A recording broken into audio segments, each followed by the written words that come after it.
Welcome to હોમિયોશક્તિ.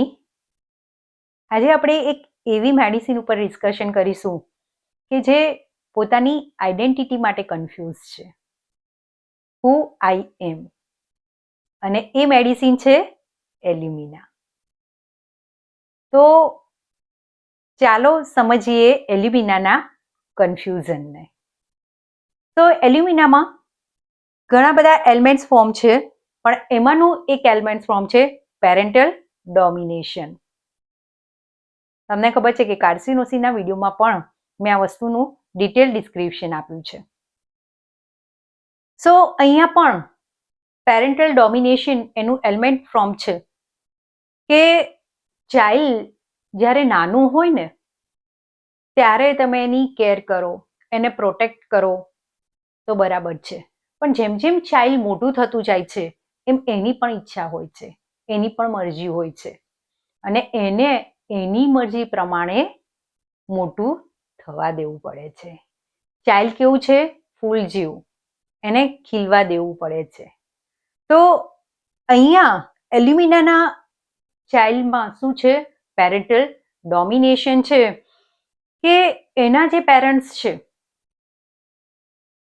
A parents એમની ઈચ્છા, એમની એક્સપેક્ટેશન એ ચાઇલ્ડ પર નાખે છે. કે મે બી કે આજની લાઈફ એવી છે, કોમ્પિટિશનનો જમાનો છે, એટલે એમને એવું લાગે છે કે જો મારું ચાઇલ્ડ મલ્ટીટાસ્કર નહીં હોય તો એ આગળ વધી શકશે નહીં, કે આ કોમ્પિટિશનમાં ટકી શકશે નહીં. એટલે શું કરે છે? એને મેથ્સના ક્લાસમાં પણ એડમિશન લે છે, કરાટે ક્લાસમાં પણ એડમિશન લે છે, બાસ્કેટબોલ ક્લાસમાં પણ એડમિશન લે છે. ભૂલ ક્યાં કરે છે? કે ચાઇલ્ડને પૂછતા નથી કે ખરેખર એનો ઇન્ટરેસ્ટ શામાં છે.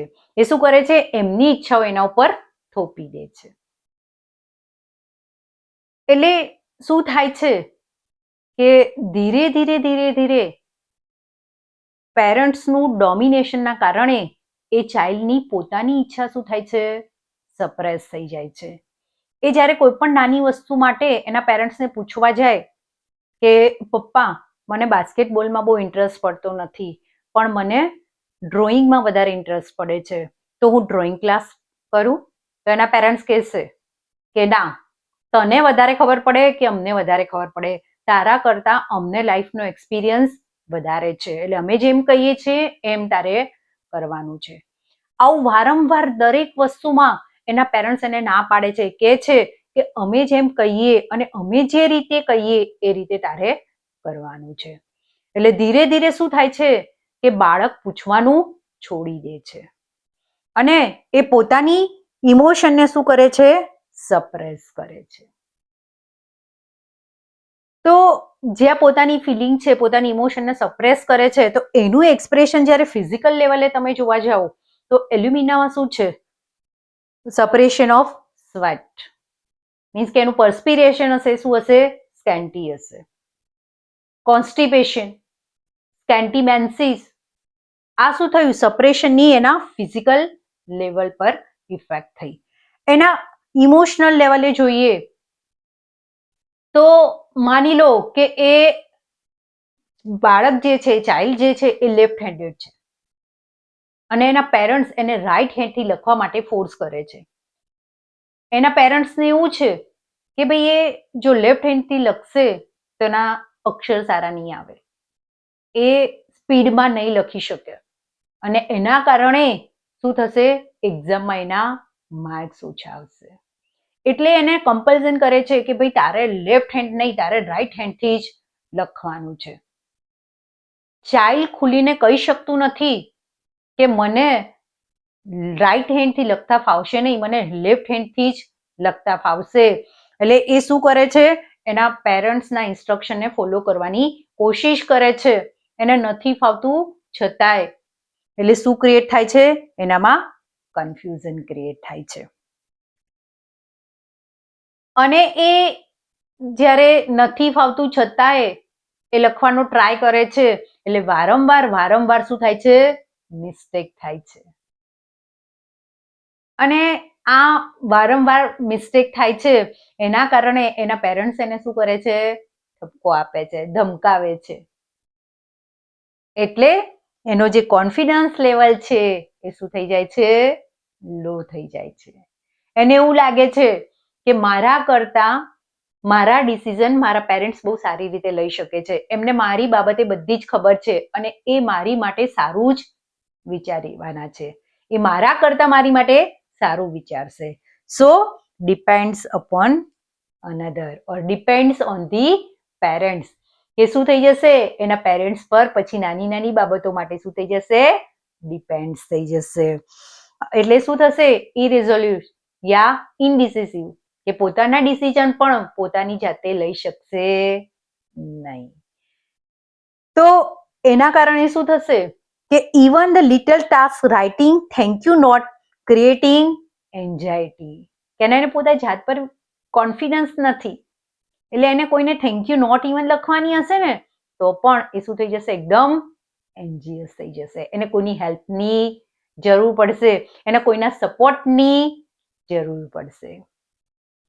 કે એના ડેલી જે રૂટીન છે, કે એનો ડેલી ટાસ્ક છે, કે એની કોઈ જોબ છે કે જે ડેલી જોબમાં કામ કરે છે, તો એ વ્યવસ્થિત રીતે કરશે. પણ જો કોઈ એને નવું કામ આપવામાં આવે અથવા તો એમાં કોઈ એના જે રૂટીન છે એમાં કોઈ ચેન્જીસ થશે તો એ તરત શું થઈ જશે? પેનિક થઈ જશે. Means panic by change in her surrounding or duty. અને સાથે સાથે શું ડેવલપ થશે એનામાં? સ્લોનેસ ડેવલપ થશે. એ શું છે? Emotion less. એની ઇમોશનને, એની ફિલિંગને એને શું કરી છે? સપ્રેસ કરી નાખી છે. અને એટલા માટે alumina known as a news reader. કે ન્યૂઝ રીડરને શું કરવાનું હોય છે? કે જે એડિટરે જે ડાયરેક્ટ લખીને સ્ક્રિપ્ટ આપી હોય ને, ખાલી એને એ સ્ક્રિપ્ટ વાંચવાની હોય છે. એ સ્ક્રિપ્ટમાં એને એના કોઈ ઇમોશન, એની ફિલિંગ, એની કોઈ સ્કિલ કે ક્રિએટિવિટીને એડ કરવાની હોતી નથી. ઇવન એને કહેવામાં આવે છે કે આ એને ફૂલ સ્ટોપ કરવાનું છે. એટલે જ્યારે ન્યૂઝ વાંચે છે ને ત્યારે શું કરે છે? સેડ ન્યૂઝ હોય કે હેપી ન્યૂઝ હોય, એનું જે એક્સપ્રેશન હોય છે એ કેવું હોય છે? બંને ન્યૂઝમાં સેમ જ હોય છે. તો સેમ એલ્યુમિના પેશન્ટમાં પણ, કે માની લો કે અર્થક્વેકના કારણે ક્યાંક 100 માણસનું ડેથ થઈ ગયું છે અને જ્યારે એલ્યુમિનાનો પેશન્ટ એ ન્યૂઝ બીજાને કહેશે ને ત્યારે એ જ્યારે કહેતો હશે ત્યારે એમાં કોઈ ફિલિંગ નહીં હોય, કોઈ ઇમોશન નહીં હોય. પણ તમે જ્યારે કહેશો ત્યારે જેને કહો છો ને એ માણસને પણ તમારી ફિલિંગ, તમારા ઇમોશન એને ફીલ થશે. એને ફીલ થશે કે આ ન્યૂઝના કારણે તમે કેટલા અપસેટ થઈ ગયા છો, તમને કેટલું પેઇન ફીલ થાય છે. અને alumina is a news reader માટે મેં એક અલગથી વિડીયો પોસ્ટ કર્યો છે. એમાં મેં એનું ડિટેલ ડિસ્ક્રિપ્શન પણ આપ્યું છે. સો અહીંયા પેશન્ટમાં કન્ફ્યુઝન ક્રિએટ થાય છે. કેમ થાય છે? Because someone has tried to shape him into something that he is not.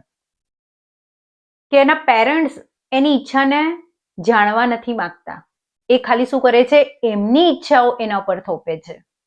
એટલે એને એવા બીબામાં ઢાળવા માંગે છે કે જેમાં એ બાળકને ઢળવું નથી. એવા શેપ આપવા માંગે છે કે જે શેપ એને પસંદ નથી. એને કંઈક માની લો કે એને મ્યુઝિશિયન બનવું છે પણ એના પેરેન્ટ્સ એને એન્જિનિયર બનાવવાની કોશિશ કરે છે. એટલે શું થાય છે કે પોતે તો ડિસાઈડ કરી શકતું નથી, પણ આ પેરેન્ટલ ડોમિનેશનના કારણે શું થાય છે? વધારે ને વધારે કન્ફ્યુઝ થતું જાય છે. અને એક લેવલ એવું આવે છે કે એ શું થાય છે? એની loss the sense of reality, delusion. અને એને એવું લાગે છે કે when he see or said something he feel some another person said or see it.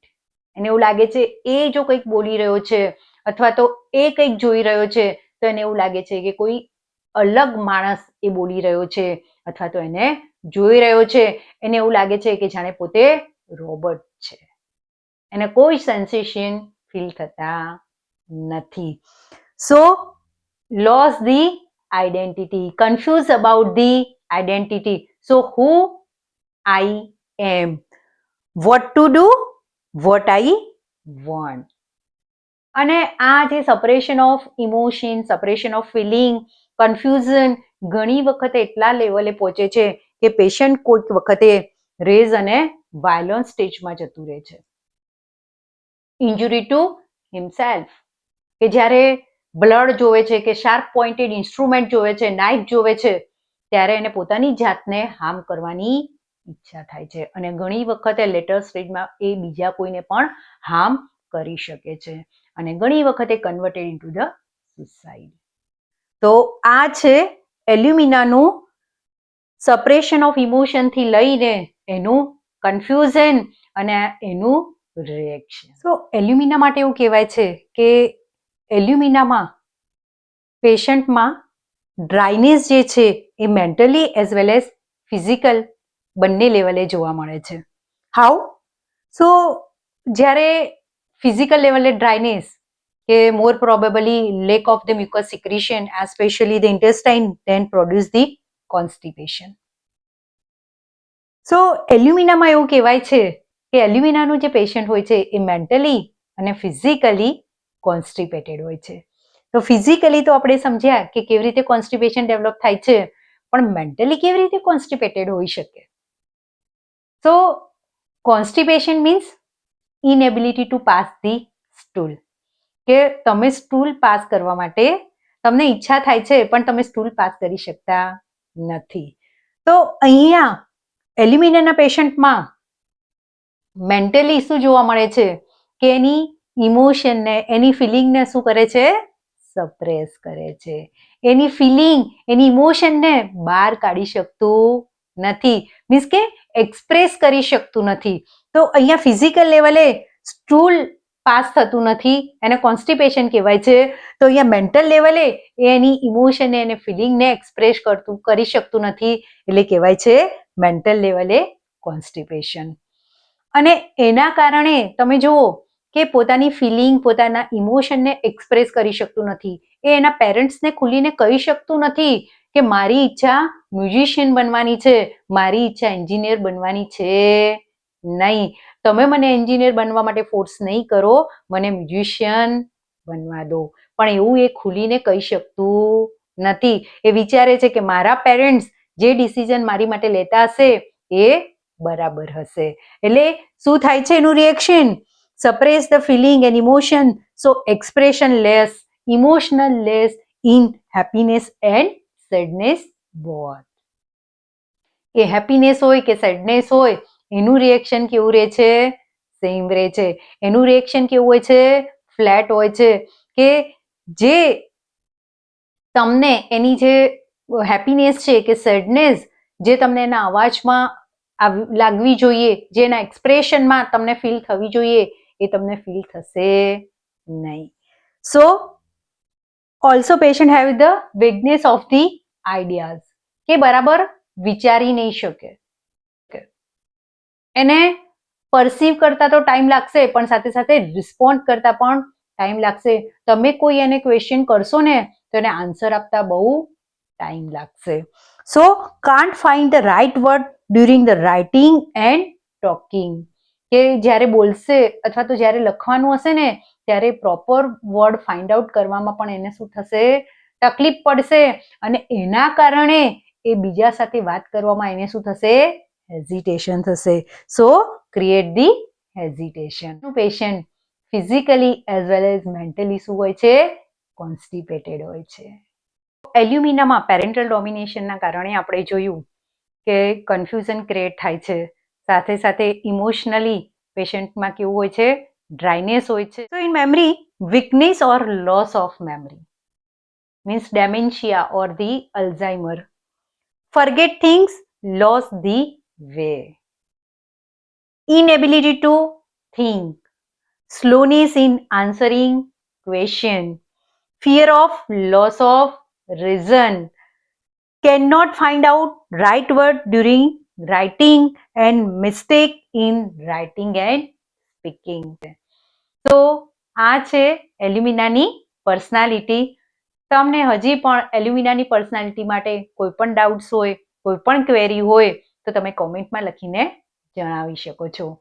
ફરી મળીશું એક નવી મેડિસિન સાથે.